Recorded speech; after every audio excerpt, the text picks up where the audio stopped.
E aí pessoal, tudo bem com vocês? Estamos aí para mais uma aula de Sociologia em relação ao PET, do volume 1. Temos como proposta aqui trabalharmos a semana 3 e a semana 4.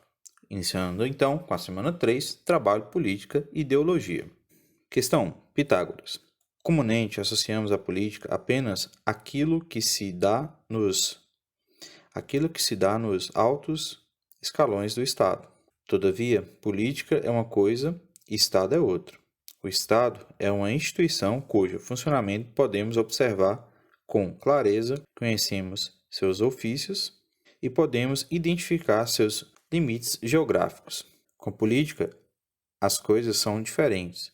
Para o cientista político mineiro Fábio Vanderlei Reis, ela consiste na administração dos problemas da vida em conjunto. Isso é, sempre que estamos com mais pessoas e alguns problemas de convivência surgem. Precisamos de alguma forma resolver os impasses e questões. Praticamos assim a política em seu melhor sentido. Dentro dessa proposta, temos aqui uma discussão conceitos básicos de política e Estado.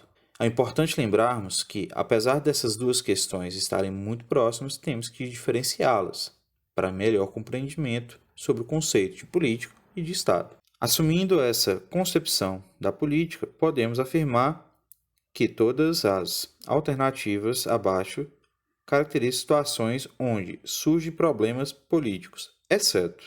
Então, aqui analisaremos uma alternativa que não se caracteriza como uma situação onde surgem problemas políticos. Alternativa A. Toda a família se reuniu à mesa para discutir o orçamento da casa, pois algumas dívidas surgiram. Essa questão envolve uma política familiar. Entra um íntimo da família, mas é um ponto para entender que a política é muito mais ampla do que a sociedade em geral. Alternativa B. Ela ficou muito zangada quando viu um jovem furando fila. Logo chamou-lhe a atenção. Ei, existe uma regra que se aplica a todos. É preciso respeitar a fila. É uma questão que envolve o bom convívio na relação social, principalmente em questão do público. Então, envolve também uma temática de política. Alternativa C. Aquele senhor precisou correr para não ser atropelado, pois o motoqueiro tinha ignorado a faixa de pedestre. Automaticamente temos aqui uma infração política também, né? Existe a política do trânsito, onde esse motoqueiro, ao momento que infringiu essa questão, colocou em risco a vida de um senhor que teve que se defender de uma certa forma, correndo. Alternativa D. O parlamentar discutiu durante 2 horas na tentativa de convencer seus adversários a darem seu apoio do projeto. Entra aqui uma discussão política no âmbito de Estado, de governo, e aí é um ponto que temos uma observação clara aqui também de conceitos de política. A alternativa é, ele passou horas tentando consertar seu computador, sem obter sucesso. Essa questão aqui, ela não envolve uma relação social em questão, não envolve nem no âmbito familiar, nem outra questão. Nós estamos falando de uma situação corriqueira de uma pessoa ali no campo individual. Então, observamos o erro nessa questão e em relação à pergunta e chegamos à nossa resposta. Questão 2, ainda em 2013. Temos aqui uma leitura marcante nos estudos da ciência política da obra O Príncipe, de Nicolau Maquiavel. Uma leitura importante para entendermos conceitos da política, principalmente no período de governos absolutistas no século XVI. A partir da análise histórica do comportamento humano em suas relações sociais, o político Maquiavel define o homem como um ser. Vamos lá então para nossas alternativas. Alternativa A. Munido de virtude, com disposição nata a praticar o bem a si e aos outros. Nessa proposta de Maquiavel é algo já descartado, o próprio texto nos ajuda bastante nessa interpretação aqui. Alternativa B. Possuidor de fortuna, valendo-se de riquezas para alcançar êxito na política. Na verdade, o fortuna é muito mais amplo a discussão para Maquiavel do que apenas riqueza de bens. Então, é importante aqui entender esse contexto, mas observamos já direto que não corresponde o que procuramos. Alternativa D. Naturalmente racional, vivendo em um estado pré-social e portando seus direitos naturais. É uma alternativa também que vamos descartar aqui também em análise. A alternativa é sociável por natureza, mantendo relações pacíficas com seus pares. Não entra também numa leitura de Maquiavel, que tem uma concepção crítica das relações humanas e a necessidade de uma relação de poderes sobre o indivíduo diante o controle destes. Por fim, alternativa C, guiado por interesses, de modo que suas ações são imprevisíveis e inconstantes. Chegamos aqui a uma alternativa bastante coerente na leitura. Assim, chegamos a uma conclusão dentro dessa questão. Questão 3, Enem 2012. Fazendo aqui uma leitura novamente aqui do Príncipe de Maquiavel, é importante contextualizar que essa leitura ela traz um período final de Idade Média e início de uma era moderna, um período de transição no século XVI. No trecho citado, o autor demonstra o vínculo entre o seu pensamento político e o humanismo renascentista. Alternativa A. Valoriza a interferência divina nos acontecimentos definidores do seu tempo.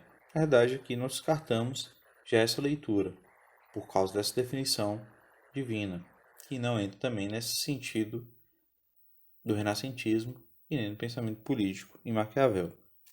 Alternativa E. Definir a ação política com base na união entre fé e razão. Também aqui descartamos pelo mesmo motivo. Alternativa B. Rejeita a intervenção do acaso no processo político. Eu deixo também aqui uma leitura para rejeitarmos essa questão. Então, descartamos essa alternativa também. Alternativa D. Romper com a tradição, que valorizava o passado como fonte de aprendizado. Em um momento também é colocar essa questão com essa análise. E entramos aqui num ponto fundamental na discussão. Alternativa C. Afirma a confiança na razão autônoma como fundamento da ação humana, entrando aí o sentido do livre-arbítrio citado pelo pensador. Chegamos então a uma conclusão da nossa alternativa. Questão 4. OEMA 2015. Para Thomas Hobbes, os seres humanos são livres em seu estado natural, competindo e lutando entre si, por terem relativamente a mesma força. Nesse estado, o conflito se perpetua através de gerações, criando um ambiente de tensão e medo permanente. Para esse filósofo, a criação de uma sociedade submetia à lei, na qual os seres humanos viviam em paz e deixem de guerrear entre si. Pressupõe que todos renunciem à sua liberdade original. Nessa sociedade, a liberdade individual é delegada a um só dos homens, que detém o poder inquestionável, o soberano. Temos aqui uma leitura de Malmesbury sobre Thomas Hobbes e sua grande obra, Leviatã. Analisando então aqui a nossa questão, a teoria política de Thomas Hobbes teve papel fundamental na construção dos sistemas políticos contemporâneos, que consolidou a. Antes de lermos aqui e analisarmos as alternativas, é importante entender que Thomas Hobbes foi um dos nomes fundamentais na análise política do século XVI e século XVII, período marcado por formas de governos onde tínhamos as figuras de reis, poderosos ali soberanos, absolutistas, sobre a população. E assim chegamos a uma análise melhor para entender as alternativas. Vamos lá então. Alternativa A, monarquia paritária. É uma discussão que não abordamos aqui, então dispensamos essa alternativa como correta. Alternativa B, despotismo soberano. Também não é nossa proposta em análise. Alternativa E, despotismo esclarecido. Também não é a nossa proposta aqui em análise. Alternativa C, monarquia republicana. Aqui é uma proposta sem sentido numa análise mais geral da ciência política. Por fim, alternativa D, monarquia absolutista. Entramos aí num dos pontos fundamentais, os governos monarcas absolutistas desse período de Thomas Hobbes, que foi importante nessa leitura. Por isso aqui é uma alternativa para a gente entender a época e o contexto histórico de quem é o autor que está falando. E isso é importante para entender e analisar as alternativas. Questão 5. UFO 2013. Trazemos aqui uma leitura do Leviatã, obra de Thomas Hobbes. Em relação ao papel do Estado, Hobbes considera que: alternativa D. A guerra de todos contra todos surge com o Estado repressor. O homem não se deve se submeter de bom grado à violência estatal. Aqui não entra de forma alguma uma visão de Hobbes. Na realidade, conceitos dele traz o Estado, mesmo sendo repressor, como fator para combater essa guerra de todos contra todos. Alternativa A. O seu poder deve ser parcial. O soberano, que nasce com o advento de contrato social, deve assiná-lo para submeter-se aos compromissos ali firmados. Essa leitura aqui já entra de um fato errôneo, a concepção de Hobbes, ao ponto de colocar ser parcial. Então, retiramos aqui essa ideia. Alternativa C. Os homens são, por natureza, desiguais. Por isso, a criação do Estado deve servir como instrumento de realizações da isonomia entre tais homens. Não é uma provocativa para a gente trazer na obra de Hobbes. Descartamos essa alternativa aqui em questão. Alternativa B. A condição natural do homem é de guerra, de todos contra todos. Resolver tal condição é possível apenas com um poder estatal pleno. Uma leitura básica para compreendermos a obra Leviatã de Thomas Hobbes. Chegamos aqui a uma conclusão. Por fim, questão 6. Unicentro. Temos aqui uma leitura de Max Weber na sua obra Ação Social e Relação Social, onde observamos aqui em questão os conceitos básicos na ideia de ação social para Weber. Max Weber, um dos clássicos da sociologia, autor dessa definição de ação social, que para ele constitui objeto de estudo da sociologia, apontou a existência de 4 tipos de ação sociais. Quais são elas? Pessoal, é importante entender que essas concepções de ações sociais para Weber se deduz a partir de 2 campos. O campo racional, ou seja, o agir, ou seja, a sua ação com o outro a partir do momento em que você pensa, raciocina. E o campo ação irracional, que envolve aí a ideia de relacionar com o outro de uma forma irracional, ou seja, de uma forma espontânea, sem pensar naquele ato em questão. Vamos lá então refletirmos as alternativas que temos. Alternativa A, ação tradicional, que seria a ação que a gente tem a partir de costumes, hábitos, por exemplo, que envolve o outro. Ação afetiva, que envolve os sentimentos, né? Que seja a raiva, o ódio, a felicidade, a tristeza, a alegria. Ação política, não é uma concepção nesse conceito, então já estamos descartando a alternativa A por causa disso.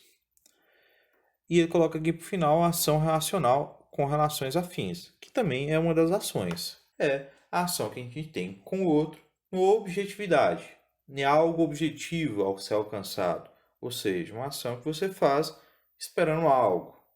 Alternativa B, ação tradicional, ação afetiva, ação racional e ação carismática. Já falamos aqui da tradicional, da afetiva, a ação racional ficou vaga porque nós não temos aqui a definição dela. E a ação carismática não é uma concepção de ação social para Weber. Então, descartamos a alternativa B. Alternativa C. Ação tradicional, ação afetiva, já mencionados. Ação política, já descartamos então. E ação política relacionada a fins, isso aqui também entra no mesmo sentido e descartamos. Alternativa E. Ação tradicional, ação emotiva, ação racional com relação a fins, que também todas as 3 que já mencionamos, e a ação política não esperada. E não envolve aqui o conceito de Max Weber, então descartamos essa alternativa. Então, por fim, alternativa D. Ação tradicional, ação afetiva, ação racional com relação a fins e ação racional com relação a valores. A ação racional com relação a valores envolve a concepção de uma ação do indivíduo pensando também nas consequências nas relações sociais ali presentes em questão. Então, envolve um sentido racional com outro nessa observação aqui básica na leitura em Weber. Chegamos então à nossa alternativa correta. Pessoal, lembrando vocês, segue aí o nosso modelo de gabarito referente à semana 3. Peço vocês que respondam no caderno, deixem a resposta no caderno e vamos lá para a nossa semana 4. Então chegamos na nossa semana 4, Trabalho, Política e Ideologia, o nosso último tema do volume 1 do PET Sociologia. Questão 1. A relação entre representante e representado é uma das mais complexas da democracia contemporânea. Ainda assim, existem poucos estudos no Brasil que procuram explicar como se dá a referida relação e o que leva o eleitor a votar em um determinado candidato. Gero Nicolau, em seu trabalho Como Controlar o Representante, Considerações sobre as eleições para a Câmara dos Deputados no Brasil, 2002, discute o tema. Suas principais conclusões são todas as abaixo, exceto. Alternativa D. A eleição para deputado federal seria, sobretudo, na visão de Nicolau, uma disputa entre parlamentares que se destacam no mandato, voto retrospectivo, outros postos políticos, ou não, e querem entrar para a Câmara dos Deputados, votos prospectivos. Nessa leitura aqui em questão, podemos observar dois pontos que a própria palavra já diz. Quando falamos de votos retrospectivos, são propostas dadas por um candidato em relação ao que ele já fez. Muitas vezes são pessoas tentando a reeleição. Já o voto prospectivo são propostas que ainda não ocorreram e que provoca ali o imaginário do eleitor como seria a participação daquela pessoa no poder. Então, se você faz uma análise sobre essa relação aqui do parlamento, é muito comum essas duas perspectivas. E aí temos aí uma alternativa correta que não é o que nós procuramos. Alternativa C. A combinação de listas abertas com a possibilidade de os partidos coligarem-se reduz a previsibilidade dos resultados eleitorais. Partidos coligados podem eleger candidatos mesmo sem atingir o quociente eleitoral. Candidatos podem aumentar sua votação e não se reelegerem, enquanto outros podem obter um número de votos menor e mesmo assim garantir sua reeleição. Uma complexidade na nossa realidade eleitoral no Brasil, ela acaba possibilitando termos uma representatividade maior. Muitas vezes não é o que a gente acaba vendo, mas é algo que é previsto nessa estratégia. Nessa questão, é importante entender que nessa jogada aí de coligações políticas envolve vários sentidos para a gente analisarmos, né? Sentidos ideológicos, sentidos ali de estratégias para ser eleito, e aí nós temos uma leitura que sim, ela é coerente na nossa realidade. Então, não é o que procuramos. A alternativa é, em razão do singular sistema eleitoral utilizado nas eleições da Câmara dos Deputados no Brasil, lista proporcional aberta, a imprevisibilidade dos resultados é muito acentuada. Quando falamos aí de uma questão de eleição na Câmara dos Deputados, sim, acaba tendo essa imprevisibilidade mais presente. E aí nós temos aí uma alternativa coerente dentro da proposta que não é o que procuramos. Alternativa A. No Brasil, o sucesso de um candidato às eleições para a Câmara dos Deputados depende, entre outros fatores, da atuação do seu partido, que necessita ultrapassar o quociente eleitoral, do desempenho de outros partidos, caso haja coligação, e do número de votos que ele recebeu. Isso aqui é um fator muito presente no nosso contexto. Muitas vezes o candidato ele é mais visto pelo partido, principalmente falando de deputados, ou da coligação ali presente, do que dele próprio. Então, quanto mais aquele partido tem visibilidade, mais possibilidades de seus candidatos serem eleitos no espaço da Câmara dos Deputados. Por fim, a alternativa B. Os eleitores acompanham o trabalho do deputado no qual votaram e, na eleição seguinte, usam o voto para recompensá-lo ou puni-lo. Os eleitores dispõem, portanto, de memória em que votaram e punem com regularidade os deputados que não atuaram à altura do seu mandato, impedindo, na maioria parte dos casos, que eles votaram para a Câmara dos Deputados, para cumprir um novo mandato parlamentar. Falar de memória eleitoral, na realidade brasileira, é algo bastante crítico. Então, aqui nós chegamos a uma alternativa que está bem incoerente.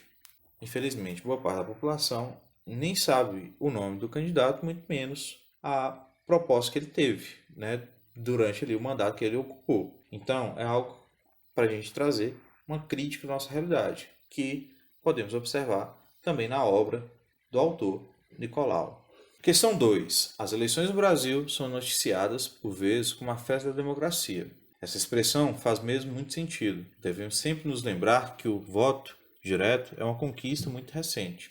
Aliás, poucos anos atrás, por exemplo, os governadores dos estados eram indicados pelo presidente da República, não eram escolhidos pelos cidadãos. A consulta popular é a forma pela qual a população escolhe aqueles que vão compor os principais cargos dos poderes, legislativo e executivo. Assinale a afirmativa que indica o nome dessa forma de organização do Estado. Alternativa A, democracia direta. Descartamos essa alternativa aqui porque não temos essa concepção de democracia direta aqui em questão.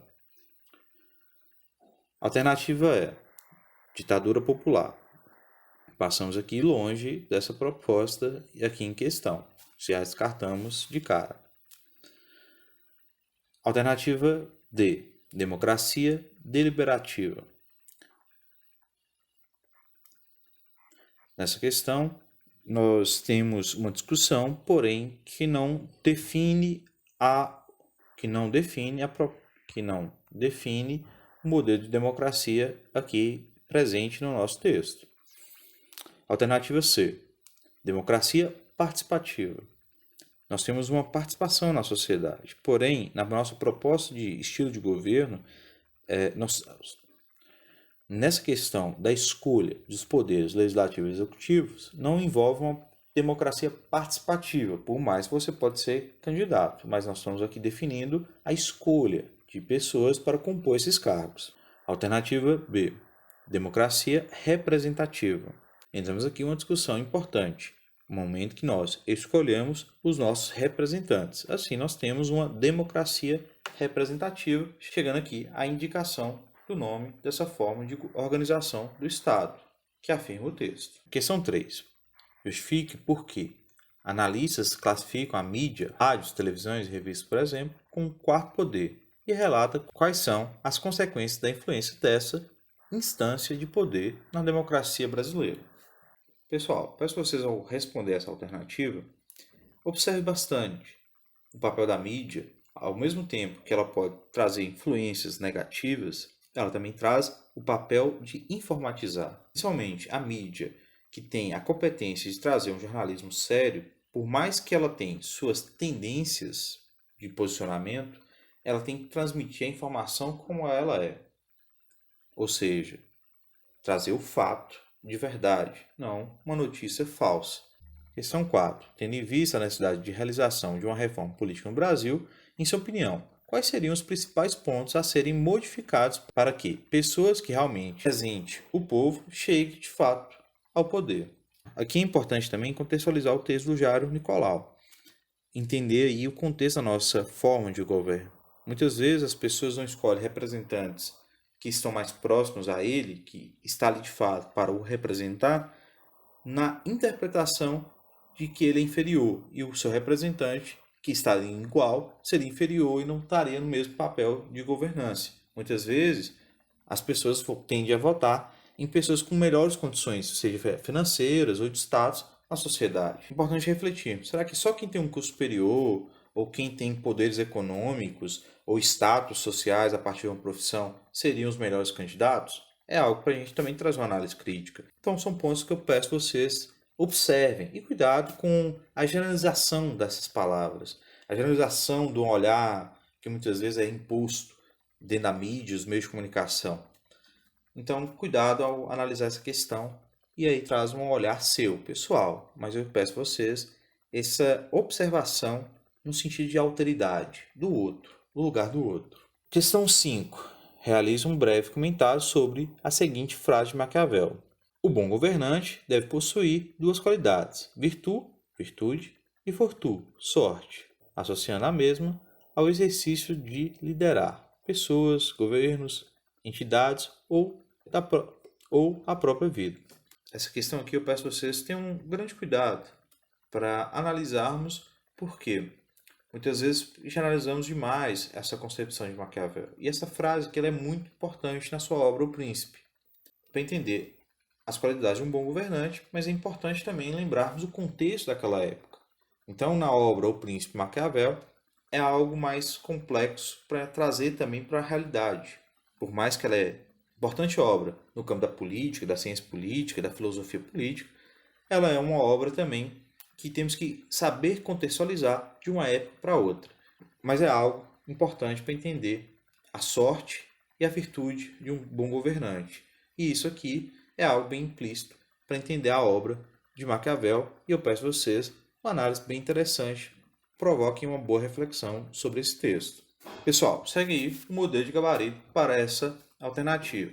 Peço a vocês que busquem organizar o caderno. São 3 alternativas abertas, onde vocês podem fazer aí de uma forma mais prática para vocês. No link vai ter uma opção em relação a isso para vocês, para ficar mais fácil lá digitalizar. Não precisa fazer uma resposta muito grande. Busquem tentar sintetizar ali a reflexão das 3 perguntas finais.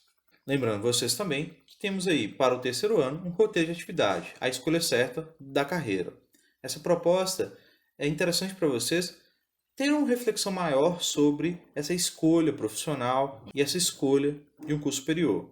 Digo vocês, principalmente quem está focado no Enem, faça esse teste, que vai ser interessante ter uma perspectiva de uma visão sobre a faculdade. Então, deixo essa dica para vocês.